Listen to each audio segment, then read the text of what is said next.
Olá, pessoal. Eu sou Emerson Cavalcante e este é o nosso estudo do NEP, o Núcleo de Estudo e Pesquisa do Evangelho V de Jesus. Nossos encontros aqui às segundas-feiras, às 20 horas, neste estudo relacionando Antigo e Novo Testamento sobre a ótica, sobre a perspectiva da doutrina consoladora. Olhar especial aqui para as cartas de Paulo no Novo Testamento, as cartas de Paulo, um olhar em foque para a carta aos Romanos, nossa série Romanos, verso a verso. Fica o convite, tanto pelo canal do Facebook, quanto também pela página do Facebook, canal do YouTube, basta digitar lá NEP V de Jesus. No canal do YouTube, acione o sino de notificações e receba os vídeos semanais das atividades do V de Jesus. Lá temos uma playlist, listagem de vídeos devidamente organizada pelo nosso amigo Paulo Marzanati, que possibilita então que você tenha esse acesso gratuito. São centenas, gente, centenas de vídeos hoje disponibilizados lá para estudo da codificação espírita de Allan Kardec, estudos do Evangelho, séries próprias tratando sobre aparições de Jesus, o Sermão do Monte, entre tantos e outros estudos refletindo de forma conjunta na aplicação das lições que o Consolador prometido nos traz. Também, listagem lá vocês vão encontrar todos os capítulos anteriores, os episódios aqui da nossa série Romanos, verso a verso. Hoje alcançamos no capítulo 3 da carta aos Romanos, o verso de número 22. Eu chamo aqui a aqueles que se interessarem a fazer a leitura conosco, seja através da sua tradução física aí, do livro físico, seja virtual, seja simplesmente nos ouvindo onde quer que se encontre neste momento. Paulo, nas suas anotações, no verso 22, vai ensinar o seguinte: isto é, a justiça de Deus pela fé em Jesus Cristo, para todos e sobre todos os que creem, porque não há diferença. Este é o verso 22 do capítulo 3 da carta aos Romanos. Só olhando aqui para o contexto, né? Nunca tratamos aqui o verso de forma isolada, procuramos dentro do contexto da lição, da carta que for escrita assim há mais de 2 milênios para uma comunidade cristã na capital do Império, em Roma.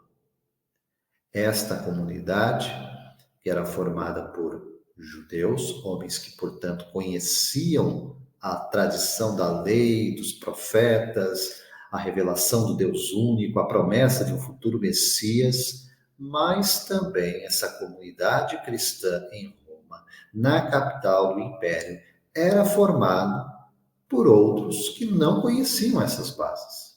Não conheciam os profetas antigos de Israel, não conheciam o que Moisés prescrevera na lei, sequer tinham essa noção clara, imediata, de um Deus único, de um futuro Messias, um enviado especial de Deus, que revelaria sua vontade aos homens, vivendo essa experiência entre nós.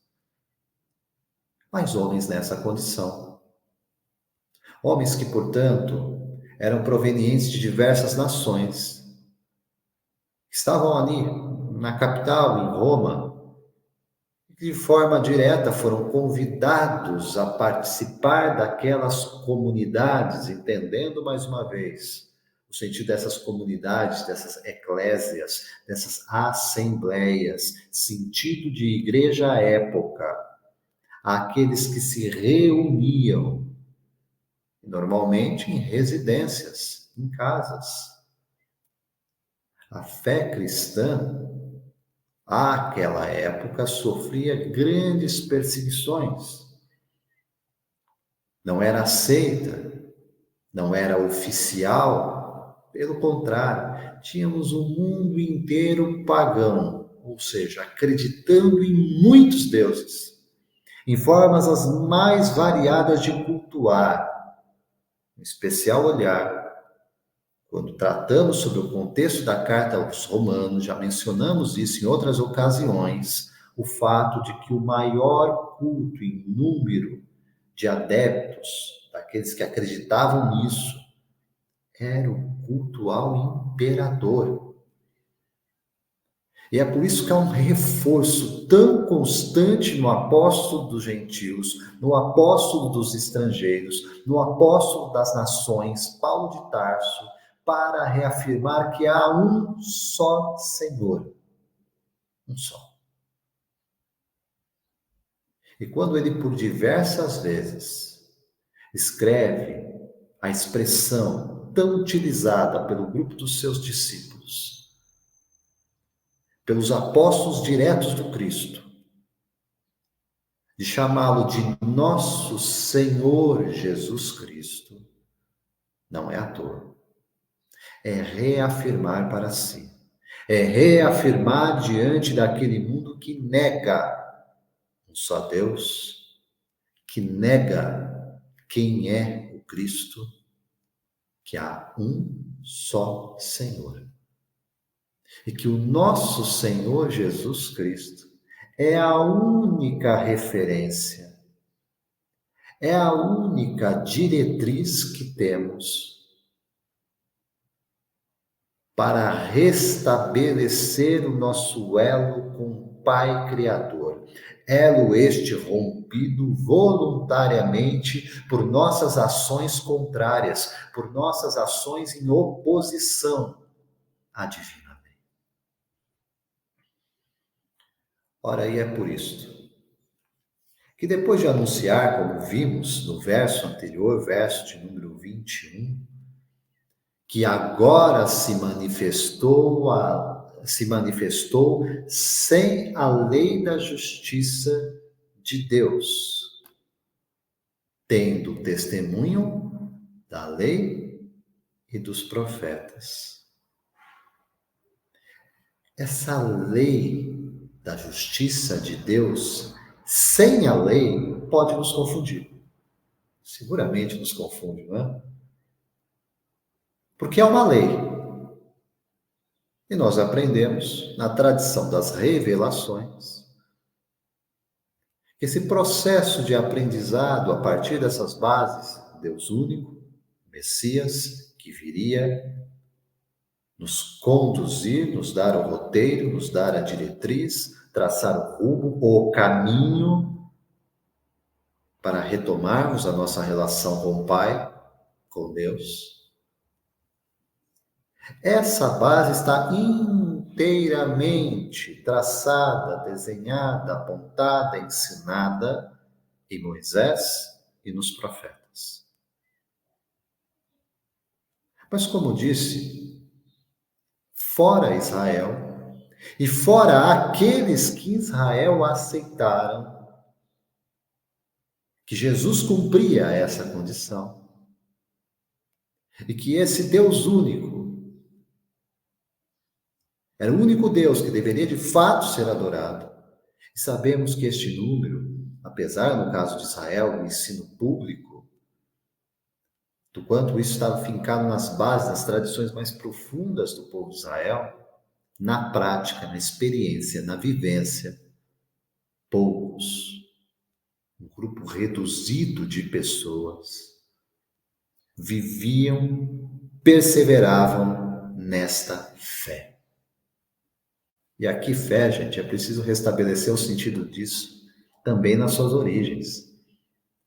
A fé aqui na expressão de fidelidade. A fé no sentido, portanto, deste relacionamento, cuja fidelidade de Deus é incontestável, mas a nossa precisa ser edificada, construída em nosso coração. Porque enganoso, como diz o profeta Jeremias, enganoso é o coração do homem. esse sentido de reeducação da alma, processo contínuo de aprendizado, de autoconhecimento, de aprofundamento de quem somos, o que aqui viemos fazer e daquilo que de fato carecemos para curar a nossa alma, deve ser o centro das nossas atenções. E é por isso que sem a lei, e por quê? Nós vamos ver isso aqui em detalhe na sequência desses versos da carta aos Romanos. A lei tem uma finalidade. Aliás, não ficou para trás. Se o próprio Cristo disse, não vim destruí-la, eu vim cumpri-la. E ele, a cumprindo, nos mostrou a aplicabilidade dela, lei, na nossa vida. E ele próprio, Jesus, dissera que essa finalidade apontava para dois destinos conjuntos e complementares. A lei aponta para uma relação de amor com Deus e uma relação de amor com o próximo, ao mesmo tempo em que trabalhamos este amor em nós, ao próximo como a si mesmo. Não é pouca coisa. É simples, embora não seja fácil. Mas não é menos verdade que jamais fazemos este trajeto de maneira desacompanhada. Mãos amorosas, amigas, dos benfeitores espirituais direcionados a nós pelo próprio Jesus, têm caminhado conosco. A grande questão é: temos dado a devida atenção? Temos sido aqueles alunos, se assim tensionamos, alunos, discípulos, dedicados, aplicados, interessados nestas lições? Porque não nos enganemos, nunca será, por muito saber, no entendimento, na compreensão racional desses ensinos, não será dessa forma que a lição promoverá transformação no sentimento, renovando a mente. Sim, é preciso compreender a lição, entendê-la, trazê-la para bases racionais, porque estamos falando de um Deus que é inteligência suprema e que estabeleceu o próprio universo como observável por leis imutáveis, eternas e racionais. Portanto, sem correr do apelo à razão, vamos complementar essa cosmovisão, essa visão de mundo pela fé. Mas não uma fé que simplesmente proclama crenças, dogmas, preceitos, sentenças. Preconizamos, valorizamos, promovemos o entendimento de que esta fé, fidelidade, relação com Deus, é aquela que firma em nós o verdadeiro sentido de existir como um filho de Deus, porque ele concedeu aos seus filhos a condição de representá-lo,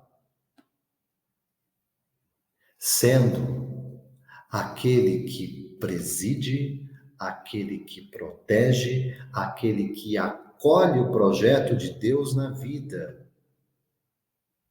e que se relaciona com tudo que existe, nos vários aspectos que temos na nossa vida, familiar, profissional, social, individual, na minha relação comigo. Promove tudo isso no meu coração, a partir da sua divina vontade. Não for à toa que Jesus ensinar: fazei a vossa, a tua vontade, Pai, na terra como no céu. Dois mundos que se entrelaçam.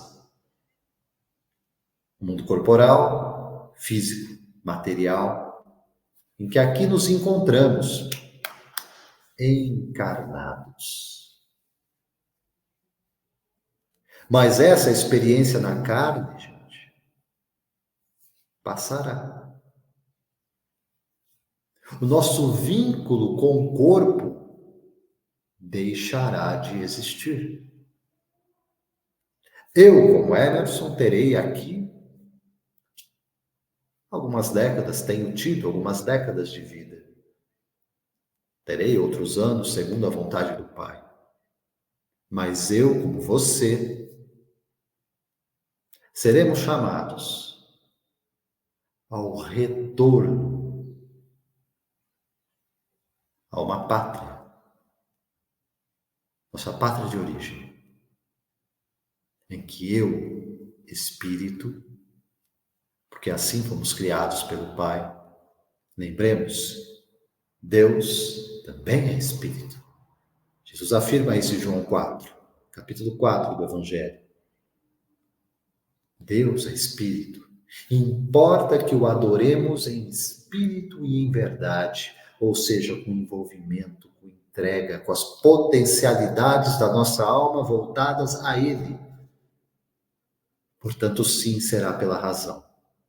Aquela que, como Kardec reiteradas vezes nos ensina, encara esta razão, a fé, face a face, em todas as épocas da humanidade, aquela fé raciocinada. Mas isso não significa uma fé fria. Não significa uma fé que não se comove. De uma fé que olha para o mundo como se estivesse lidando com mecanismos, com o sistema de uma máquina. Não. Não fomos criados como robôs. Somos humanos, temos emoções, temos relacionamentos, temos necessidades e anseios que nos chamam diariamente a esta reconexão. Precisamos do alimento e do pão espiritual, como carecemos do alimento, do pão material, para manter esse organismo físico vivo aqui. O eu, espírito, precisa daquelas palavras de vida eterna de que o Cristo tanto nos falou, dizendo que passariam a terra e o céu, deixariam de existir, da forma pela qual nós conhecemos hoje, diante da materialidade que os nossos sentidos captam, mas para além da vida, há a vida plena, a vida espiritual, a vida que antecede tudo que é matéria.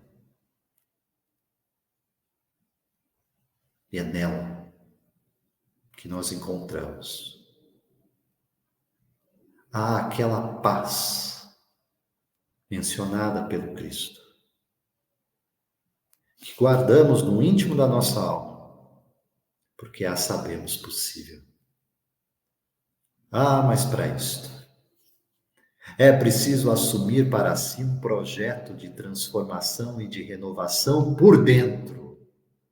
Por dentro. Porque tudo que há fora de nós é um reflexo do que temos construído individualmente, socialmente, coletivamente, pelas nossas ações, pelos nossos padrões mentais. E quando eu olho para um mundo de provas e de expiações, como aquele em que vivemos aqui na Terra, em que o mal ainda predomina, a lição fica muito clara. Se o mal ainda predomina e o mal é tudo aquilo que vai em oposição à lei divina, significa dizer que o que ainda comanda as ações, os pensamentos e as realizações aqui no planeta é um padrão de mentalidade, de entendimento, de olhar para a vida que afasta Deus e coloca o homem, criatura imperfeita e falível, no centro das ações. Gente, não precisa pensar muito. Tem como dar certo isso? Afastar Deus e deixar o homem imperfeito e falível no centro das ações. O que temos colhido com essa falsa visão de mundo são todos os desajustes, desequilíbrios no campo social e individual que vemos hoje. Como se olharmos para toda a história daí para trás, é uma história que se repete ao longo de milênios. Como resolver isso? Verso 22, desse capítulo 3 da carta aos Romanos, Paulo está apontando para a solução. Ouçamos mais uma vez o apóstolo.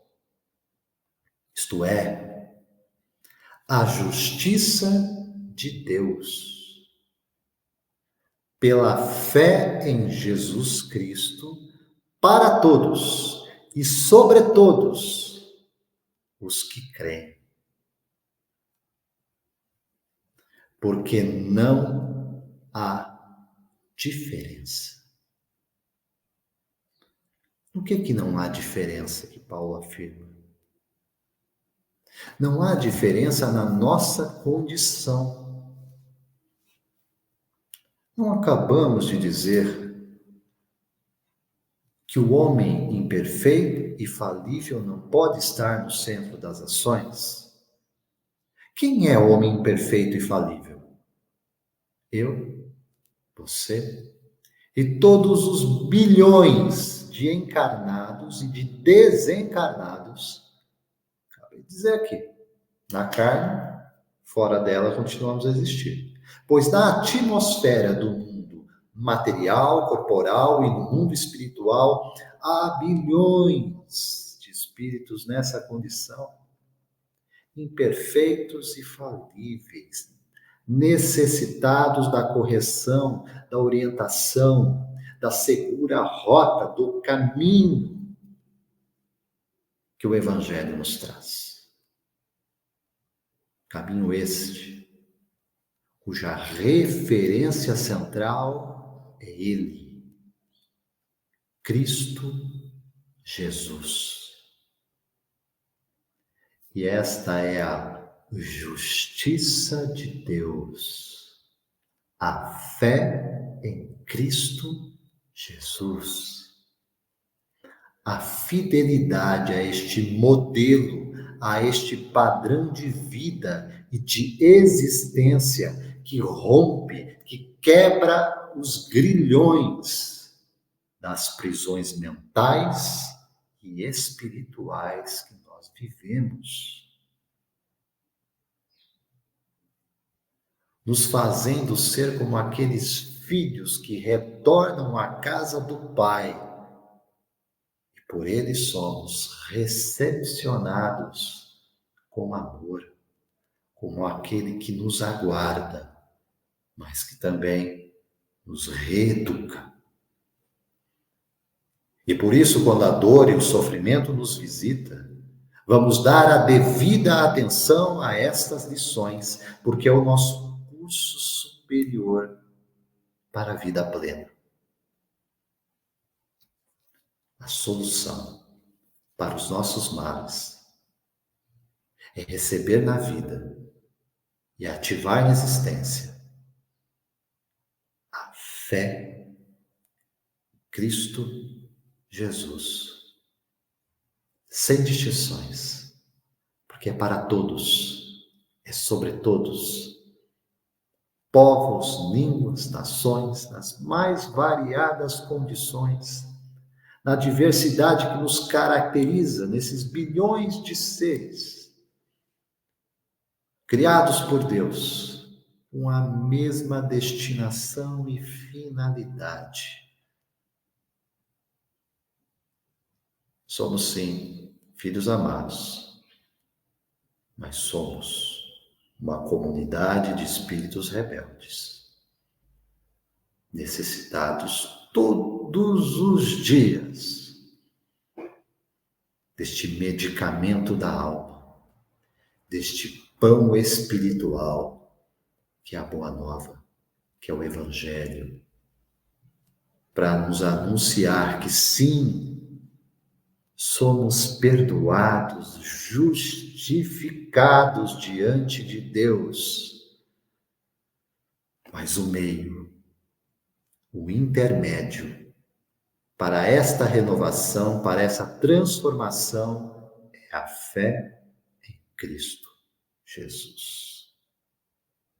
Fé de que aquela vida, não somente o ensino, que é grande por si mesmo, que é impactante e transformador por si mesmo, mas que para além disso eu tenho uma vida, eu tenho uma existência que comunicou e comunica sobre a terra esta condição de filho de Deus em perfeita comunhão com o Pai, e é tudo que nós precisamos. Por isso eu olho para Ele, Jesus, o Cristo, e sei que nele reside a luz que ilumina todo homem que vem sobre a terra.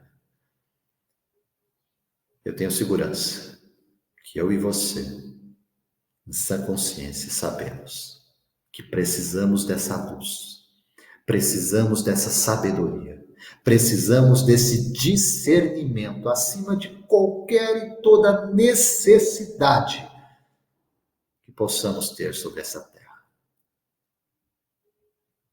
Luz, sabedoria, discernimento. Em O Livro dos Espíritos, com Allan Kardec, aprendemos na questão de número 876, não à toa, tratando sobre a lei de justiça, amor e caridade, o codificador Allan Kardec vai questionar a equipe do Espírito de Verdade sobre o seguinte: